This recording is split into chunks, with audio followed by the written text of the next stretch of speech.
6:47 on a Thursday morning. A courier van pulled off the gravel shoulder of Mercer Line Road and stopped in front of Callaway Fine Woodworks. The driver left the engine running. He carried nothing to the door. He walked straight to the side yard where a stack of raw lumber leaned against the workshop wall, dropped a clipboard on top of the pile, and said 3 words. "Hargrove says keep it." He drove away before the dust had settled. Everett Callaway stood in the yard with the clipboard in his hand. His daughter Fen was 9.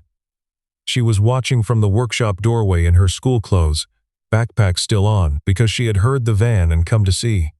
The lumber was not lumber. It was 12 reclaimed white oak panels, each one 2 inches thick, edge-jointed, hand-selected, and book-matched in pairs. Everett knew them the way a man knows handwriting. He has spent years studying. He had milled 6 of them himself. He set the clipboard down on the nearest panel and pressed his palm flat to the grain. His hand did not shake, but it was a close thing. 3 years ago, in the last commission he had taken before Eleanor got sick, he had delivered these panels to Hargrove Design's Toronto showroom in a borrowed flatbed truck. The lead designer, a woman who introduced herself only as Ms. Carver, had taken one look at the stack and told the receiving clerk the finish was provincial.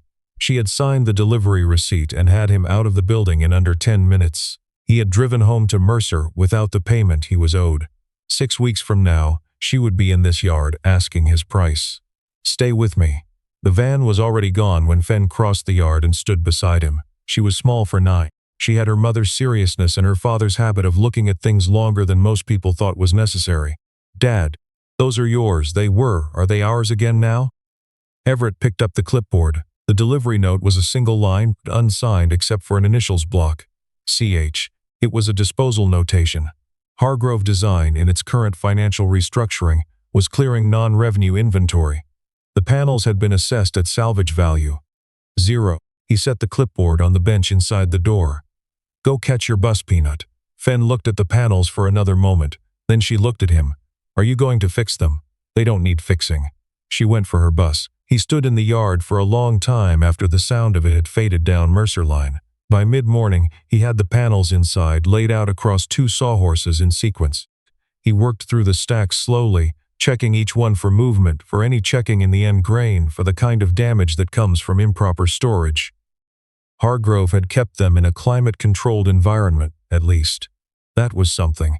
The finish on the faces had been sanded back at some point, possibly by the same people who had decided they were provincial. Underneath the sanding, the grain ran clean and tight and without flaw. He sat on the shop stool and looked at them for a while. Then he picked up the phone and called the one person he had not called since the January Eleanor died. "Nora, it's Everett. I need you to come to the shop. There's something here you have to see." Nora Bassett arrived the next morning at 7, in a pickup that had a cracked side mirror and a back seat full of wood samples. She walked into the shop and stopped. She crossed to the nearest panel, crouched, and ran her fingers down the grain without speaking. Then she stood and looked at him. Hargrove had these the whole time, apparently, and now they sent them back. Disposal notation, 0 salvage. Nora exhaled slowly. She shook her head once, not in disbelief, but in a particular kind of recognition. She had known Everett since their apprenticeship in Kingston 20 years ago. She had been at Eleanor's funeral. She had stood at the back of the room because that was where Nora always stood. "You need to hear something," she said. "When you left Hargrove 3 years ago, it wasn't only the payment they shorted you. The commission contract had a material clause. The panels were listed as proprietary assets of the commission, which means they couldn't legally transfer or dispose of them without your written consent. That clause was drafted by their own legal team. I read it because I did work for the same firm 2 months after you did." Everett set both hands on the bench. "The woman who signed the disposal order, Carver, she's not freelance anymore. She's the creative director. She's been creative director since last spring, and the first thing she did in that role was restructure the asset inventory. 12 white oak panels going out the door at 0 value was not an oversight. She knew exactly what she was clearing. She doesn't know I have them. She will." Everett looked at the panels. Fen had been right. They were his. Not because of a contract clause, but because of the 2 years of sourcing and milling that had gone into their selection, and because he had been the one to find the trees they came from on a property outside Lanark that was being cleared for a subdivision, and he had bought the logs himself before the subdivision crews arrived, and he had milled them in this shop with his father's equipment, and he had edge-jointed every pair by hand. "What do you need?" Nora said. "Your joinery for the tabletop sequence. In about 6 weeks, you've got them." That same evening, in a glass-fronted studio on King Street West in Toronto, a woman named Carver sat at her drawing table reviewing a specification sheet for a residential commission in Forest Hill. She closed the folder and let her eyes drift to the credenza behind her desk.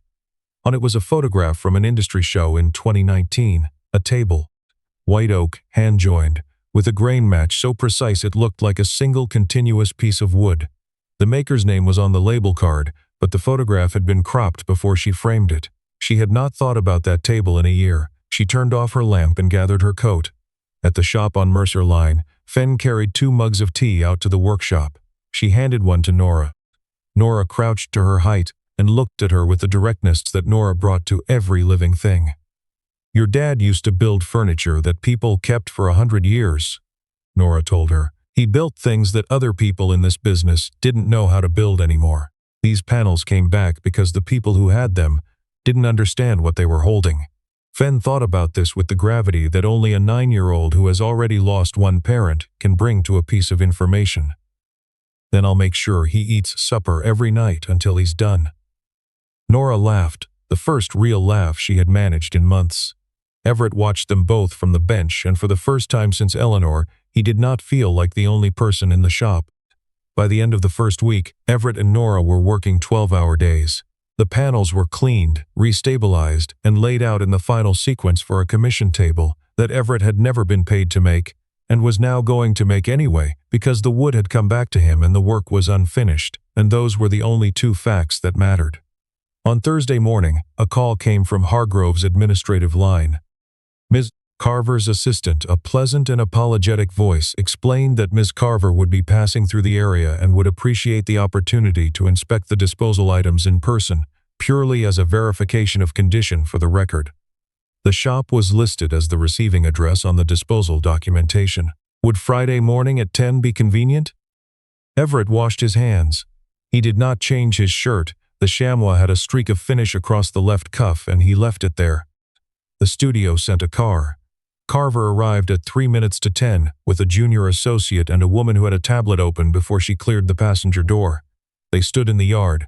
Carver looked from the workshop exterior to the gravel drive to the woodpile stacked under a lean-to roof, and she said, in the carrying tone of someone who had decided on the way up how the morning would go, "Mr. Calloway, I appreciate your willingness to accommodate us on short notice.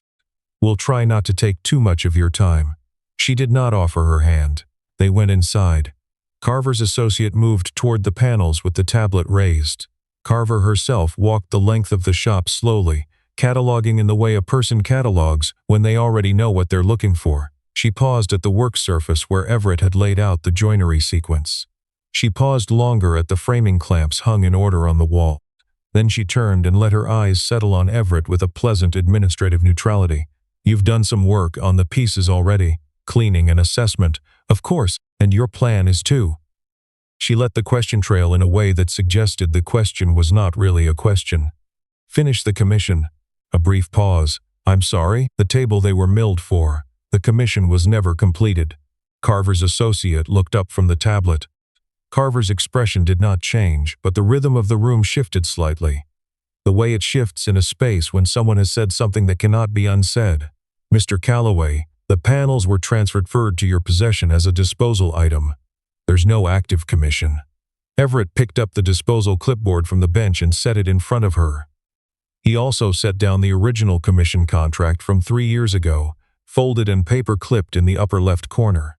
He did not speak. He let her read. She read it. She read the material clause. She looked up. "I'd like to discuss this with my associate outside." Of course. They were in the yard for 4 minutes. When she came back in, her tone had recalibrated to something brisk and reasonable. "We may have some interest in acquiring the completed piece. Once it's finished, we'd want first right of refusal, naturally." Everett looked at her for a moment. "Mrs. Carver, are you sure you don't want to know what this table is?" She stopped. She had heard something in the question that she could not identify. The phrasing was too specific. It was not a challenge. It was not a negotiation opener. It had the quality of a statement that already knew the answer to its own question. She did not know why that bothered her. "We'll be in touch," she said. She left before her associate had finished with the tablet. She drove back to Toronto with the radio low. She told herself the unease was professional, a craftsman who understood his contracts, a shop that was unexpectedly well organized, a question that had been phrased in a way she could not quite account for. Nothing. But the question sat in her chest the way a splinter sits in a hand. She had not told anyone what the table was. The commission brief had been stripped from the internal records during the restructuring. She had stripped it herself. The panels were in the disposal log as white oak, miscellaneous 12 units. No description of origin, no reference to the commission. How did he know she didn't know what the table was? By the start of the second week, she had her personal attorney, not the corporate team, pull the original commission contract. The material clause was unambiguous. The panels were proprietary assets of an incomplete commission. The receiving party in a zero-value disposal had no rights to the completed work without a new agreement, but neither did Hargrove. She read the clause 3 times. She read it a 4th time. She called her assistant at 7 in the morning. "Pull everything we have on Callaway Fine Woodworks." Not the disposal file, everything before that. What her assistant found took 2 hours and came back as a folder of 11 documents. The original commission, a letter from 2019 that had been misfiled in the General Correspondence Archive, 2 industry show records, a single award notation from a furniture exhibition in Ottawa. Best in Craft, 2018 white oak dining table, and a photograph she had not seen before. A photograph from that show with the label card visible. The name on the label card was Callaway. The table in the photograph was the table she had been trying to source for a Forest Hill commission for 8 months. She had been trying to source the maker for 8 months. She closed the folder and sat with her hands flat on the desk for a long time. On Wednesday, she drove to Mercer without telling her office. She arrived at the shop at 3:15. The first thing she saw was Nora Bassett at the workbench, running a card scraper along the edge of panel 7 with the attentive, unhurried efficiency of someone who had been doing this for 20 years. Carver knew who Nora Bassett was. Everyone in the industry knew who Nora Bassett was. "Miss Bassett." Nora looked up. She glanced once at Everett, who gave a small nod from the far end of the shop, and then she looked back. "Miss Carver. What brings you out?" Profession to Everett. He was at the bench with a shoulder plane in his hand, fitting the long-grained joints on the table's base stretcher. His sleeves were rolled to the elbow. The joint were hand-cut. She could see from 10 feet away that they were cut without a jig. "Who are you, Mr. Callaway?" "A woodworker." "Nora Bassett doesn't drive from Kingston to scrape panels for a woodworker." Everett set the plane down. He looked at her for a long moment. He did not answer. She held his gaze longer than she was accustomed to holding anyone's gaze. She did not feel her usual composure. She felt something that she could not name and did not entirely trust. She left without asking again. That evening she held the exhibition photograph under her desk lamp, the table. White oak, book-matched grain, hand-jointed, the kind of work that required a knowledge of the wood at a level that most contemporary craftsmen had stopped developing. The kind of work that her Forest Hill client had described wanting, and that she had told the client she would find. She had been looking for 8 months. The maker had been in her asset register the whole time. She had sent him away in 11 minutes and marked his panels at 0. The third week, Carver came to the shop 3 times. The first time, she sat on the stool near the door and watched without comment. The second time, she brought a coffee for herself, and after a moment's consideration, a second one for Nora, which Nora accepted with a brief, assessing look.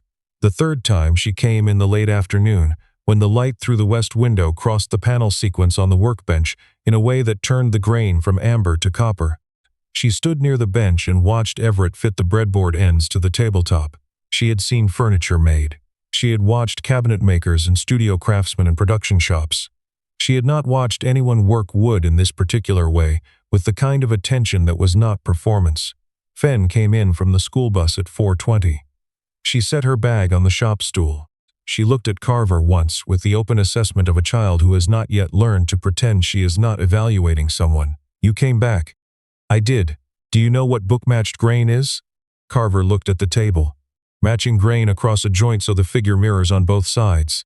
Fenn considered this. "Dad says, most people can only see it when they're told what to look for. Can you see it without being told?" Carver looked. at the panel sequence.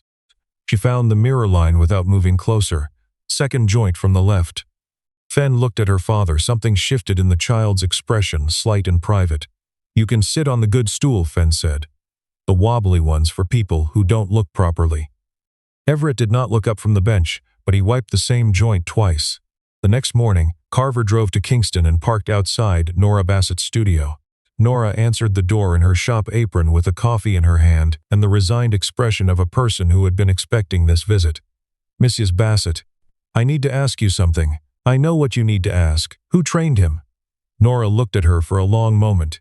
"He trained with his father, and with a man named Douglas Ainsworth, who is the last traditional chair table maker working in the pre-industrial joinery tradition in this country, and who is 81 years old, and who took on 3 apprentices in 40 years of teaching. Everett was the third. The commission you received in 2021 was the first large residential commission he took after his apprenticeship concluded. You sent him away in 11 minutes. Carver did not answer. "You already know where to find him," Nora said. She drank her coffee. She did not invite Carver inside. Carver drove back toward Mercer Line. She did not go to the shop. She pulled off on the county road shoulder 200 meters past the drive and sat with the engine off. Through the tree line she could see the workshop light on. She could see very faintly the silhouette of Fen sitting on the high stool inside the door, doing what looked like homework, while Everett worked at the bench behind her. She did not go in. On Friday afternoon, a man named Hargrove, not the designer, the other Hargrove, the one whose name was on the building, appeared at the studio. Carver was not expecting him. He did not sit down. He stood at the edge of her desk and set a printed document on its surface. "I'm told you drove to Mercer Line twice this week, 3 times. Hargrove looked at her with the careful blankness of a man preparing a specific kind of conversation. "The disposal order is clean. Legally, the shop has the panels, and that's the end of it. But if Callaway completes a commission quality table from those panels, we have a position. His original contract with us had a non-exhibition clause. He can't show or sell the completed work under a commission brief that named Hargrove as the originating client without our consent. The moment it's finished, we can move." He set a second document on top of the first. "A draft legal notice. The finished table comes back to us. We take it for the Forest Hill Commission. He gets nothing. We have the table and the client." Carver looked at the documents. She did not pick them up. "Thank you, Marcus. Leave them with me." When he was gone, she put both documents in the bottom drawer of her desk. She sat for a long time without moving. She thought about the non-exhibition clause. Hargrove was right that it existed. She had read the original commission contract carefully enough to know that. But she had also read it carefully enough to know something else, which was that the clause applied to works completed under the commission. The commission had never been completed.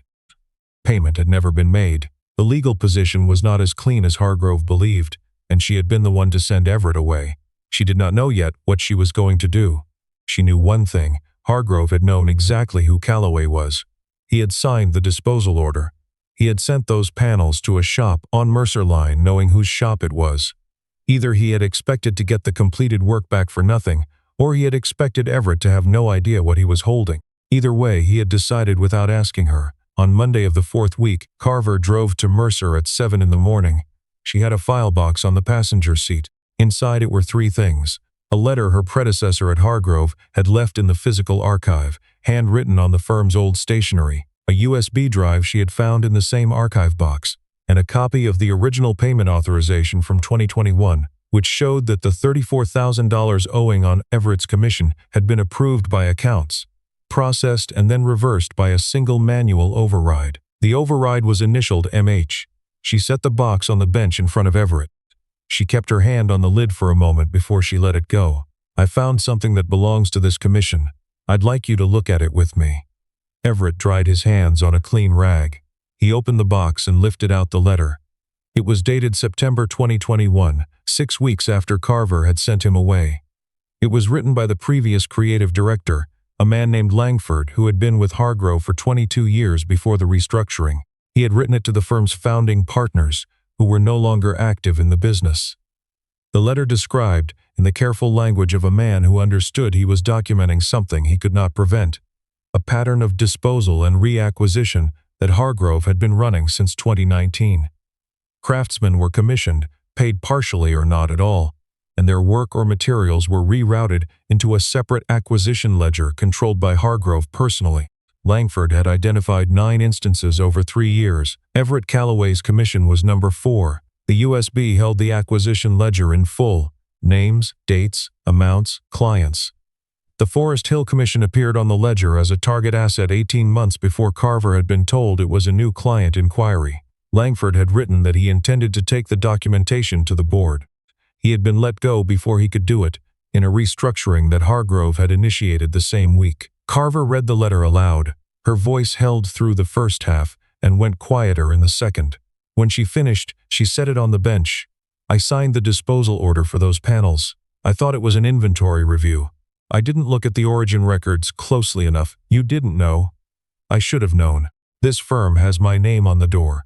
It has Hargrove's name on the door." She looked at him. "I have been running that studio for 7 months. I brought 4 new clients in. I redid the supplier agreements. I thought I was building something." She pressed her hands flat to the bench, and the entire time I was running his acquisition operation without knowing what I was running. "You weren't running it." I signed things. "You signed things you were told were routine." "There's a difference." She did not answer for a moment. "Why didn't you say anything when I came here the first time?" "Because you didn't know who I was. If I had told you then, you would have looked at a craftsman in a county workshop, telling you the creative director of your firm had stolen from him, with no documentation you could verify. I needed to finish the panels whether you believed me or not." She was quiet for a long time. The light through the west window was the early light, low and flat, the kind of light that makes wood grain visible at a depth that afternoon light hides. The tabletop lay on the bench between them, fully joined, the grain running in its long, unbroken mirror from one end to the other. "My predecessor tried to stop him and lost his job. He did. My name is on the intake documents for 3 of the 9 commissions in that ledger. Your signature was obtained on documents that were misrepresented to you. A court will see that." She looked at him. "How do you know what a court will see?" "I spent 18 months with an estate lawyer after Eleanor died." "You learned to read documents." She did not ask who Eleanor was. The way he said the name told her everything about when and how. She put the letter back in the box carefully, the way a person handles something that has been waiting too long in a drawer. She closed the lid. "The table," she said. "The Forest Hill client. Her name is Mrs. Alderton. She has been waiting 8 months for a dining table that can seat 12. She is the kind of person who will wait another year for the right piece, and she will keep the right piece for the rest of her life." She looked at the tabletop. "This is the right piece." Everett was quiet. "You could have sold it yourself," she said. "The moment I left the first time, you knew the maker, you knew the work, you knew the market. It wasn't mine to sell. It's your work. The commission originated with your firm. The client relationship is yours. I build things. The selling was always on your side." "Why?" "Because I'm not trying to replace what was taken from me by taking something that isn't mine." She looked at him for a long count. Outside, Fenn's school bus was audible in the distance, coming up Mercer Line. That night from her car in the county road pullout, Carver called her personal lawyer. "I need you in my office tomorrow morning at 7:30. Bring everything you have on Hargrove's corporate structure and a forensic accountant if you can get one by morning. Don't tell anyone." By the end of the 5th week, the table was complete. It sat on the shop floor in the clear October light, all 12 panels joined and finished, the base fitted and leveled. The breadboard ends seated in their slots without a visible gap. The finish was oil and wax, 4 coats, rubbed out between each one by hand. The grain ran from one end of the tabletop to the other in an unbroken line of figure that was impossible to read as anything other than a single living thing. Nora stood with a coffee in both hands and did not speak for a full minute. "What did you put in the finish?" "The same thing my father put in it." "Your father never told me what he put in it." "I know." Carver arrived at 9. She had driven from Toronto in the early dark. She came into the shop and stood at the far end of the table. She walked its length slowly, the way a person walks the length of something they are not sure they are entitled to stand beside. "Start it," Everett said. She looked up.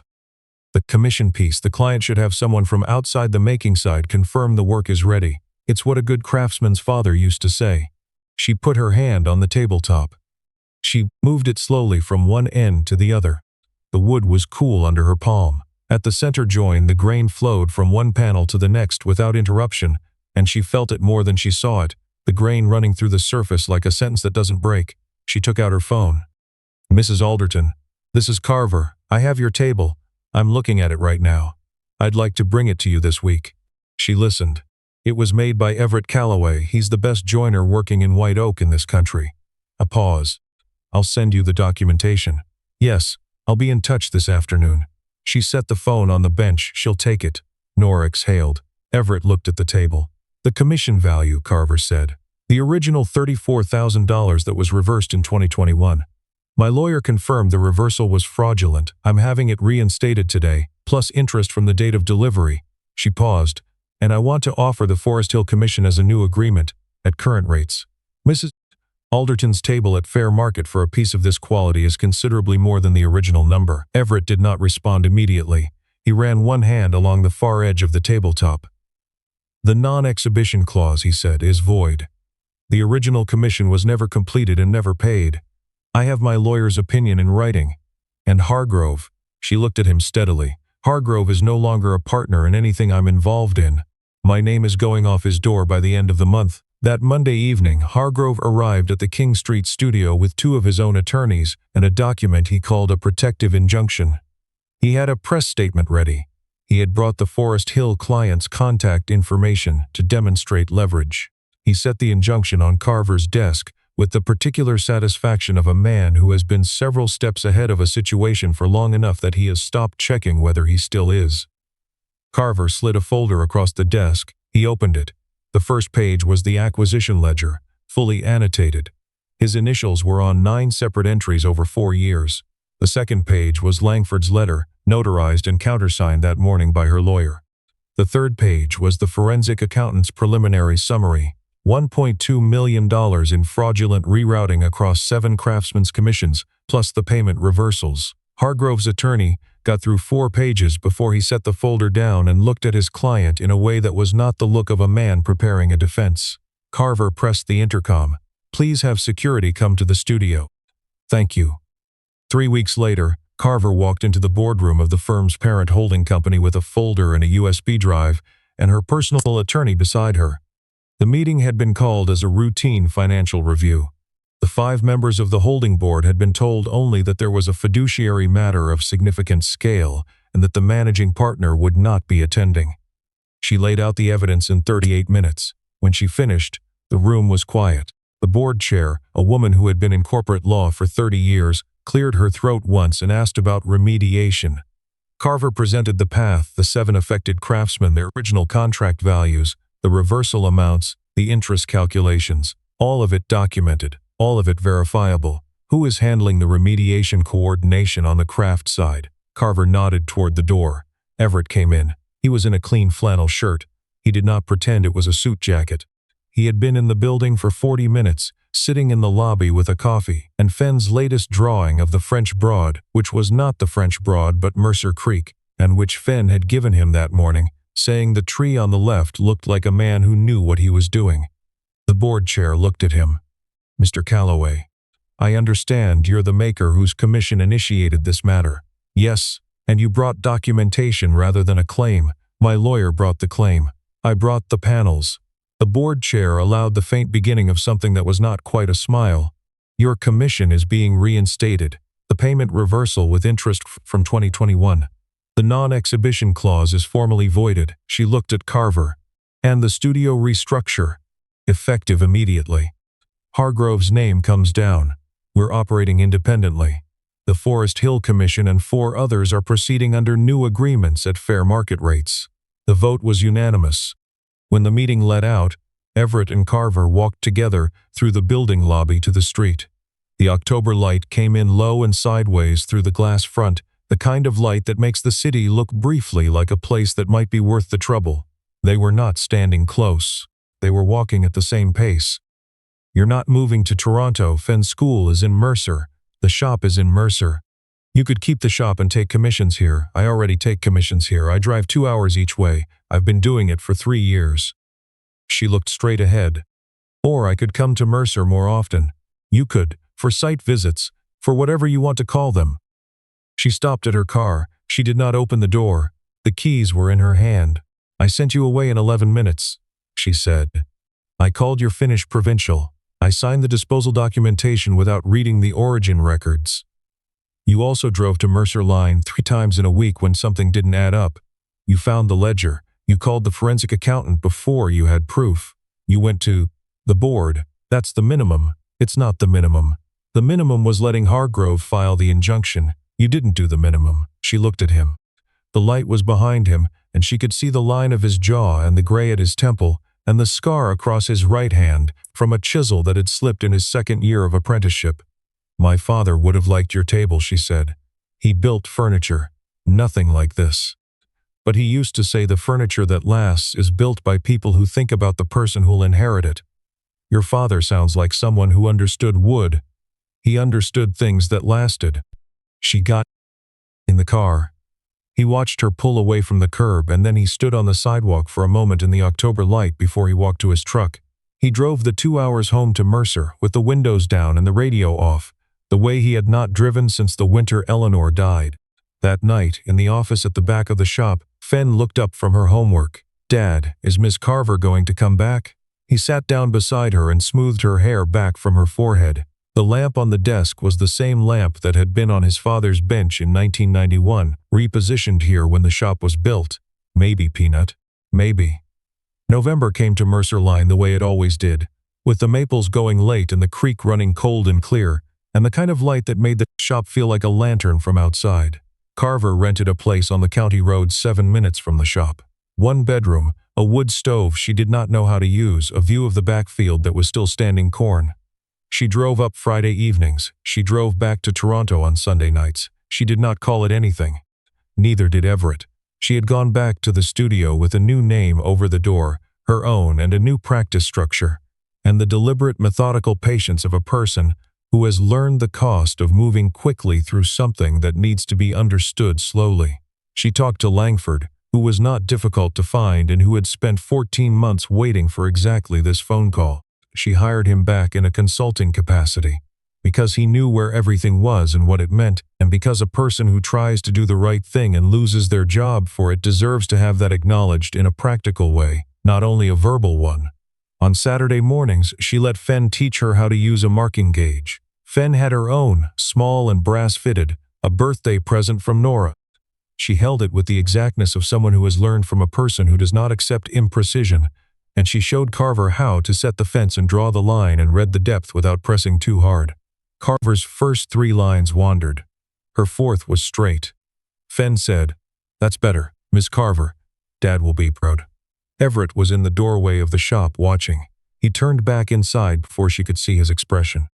In the afternoons, he showed her the VP8's equivalent, the new commission table, white oak again but with a different species of figure, one he had been working toward for 2 years. He and Nora were 8 weeks into the base design. Carver sat on the good stool and watched him work, and the silence between them was a thing they had both agreed to, without discussing it. "Do you miss the city? I drive there every Tuesday." "That's not what I asked." He set down the square and took a breath before he answered, which was new, and she noticed. "I miss a few people. Mostly I miss what I thought the city was before I understood what it cost." She did not ask what it cost. She thought she knew. On Sunday they walked along Mercer Creek, where the alders were still holding their leaves. Fen ran ahead on the bank looking for flat stone. Everett and Carver walked behind her, 2 paces apart, the way 2 people walk when they are not yet close but are no longer far. "My father used to say that good joinery depends on timing," he said. "The right moment to cut, to fit, to assemble. Too early and the wood's not settled. Too late and the joint won't close." She walked without answering for a moment. And a life? He thought so. Fen turned on the bank and waved at them from a root above the water. That evening, before Carver left for Toronto, Everett brought something out from the shop. A small turned box, maple, fitted with a tight lid. He set it in her hands. She opened it. Inside was a wedge of white oak, 2 inches by 1, cut from the offcut of the tabletop join. The face showed the mirror point exactly where the 2 panels had met.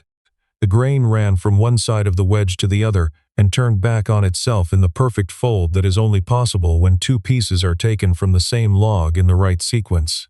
"What is this?" "A piece of the join. I kept it from the fit-up." "Why are you giving it to me?"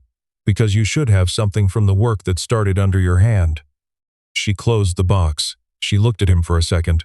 She put the box on the passenger seat and pulled out of the drive without a word. The next Friday she came back, and the Friday after that. 6 months later, at a regional furniture exhibition in Montreal, the table was shown under a simple label, white oak, hand-joined, commission piece, Everett Callaway, Mercer, Ontario.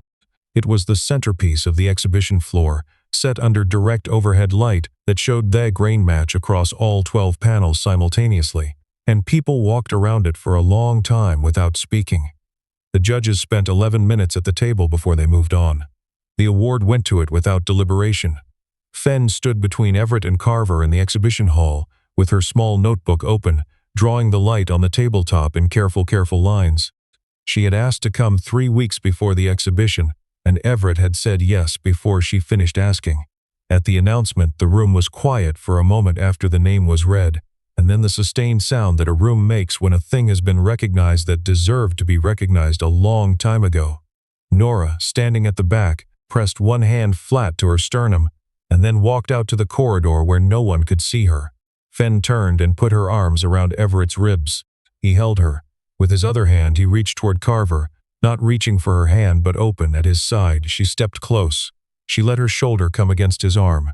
It was not much, and it was enough, and Fenn glanced up between them once, the way a child glances at a thing she has been quietly waiting for, and then turned back to the table. That evening, on the balcony of the hotel above the river, Fenn was asleep in the next room with her notebook open on the blanket, the saint. Lawrence moved in long, slow lines below the lights. Carver stood at the railing. Everett came out and stood beside her, not close, not far. He would have been proud. She said, "Who?" "Your father. Not of the award. He didn't like awards. He liked tables that lasted. He liked work that was honest." She was quiet for a time. The wind off the water moved the loose end of her scarf. "I sent 12 panels to a county road shop in a disposal van and called them salvage, and then you drove back 3 times in a week. In the end, those 12 panels brought me here. It wasn't the panels." She looked at him. "What was it?" He looked at her. She understood. She didn't need it said. They stood at the railing for a long time without speaking. She put her hand on the rail, beside his, close, not touching. He did not close the distance, and she did not move away. He thought about his father's saying, "Good joinery depends on timing." He thought about Eleanor and the 3 years he had lived through, alone with Fenn in the shop on Mercer Line, and the 12 dust-covered panels that had come back to him on a Thursday morning, and the woman who had stood in his yard and said the finish was provincial, and who was standing beside him now above the St. Lawrence in a place neither of them had meant to arrive. Maybe it was true of more than wood. Maybe the right joint could only close when both pieces had settled.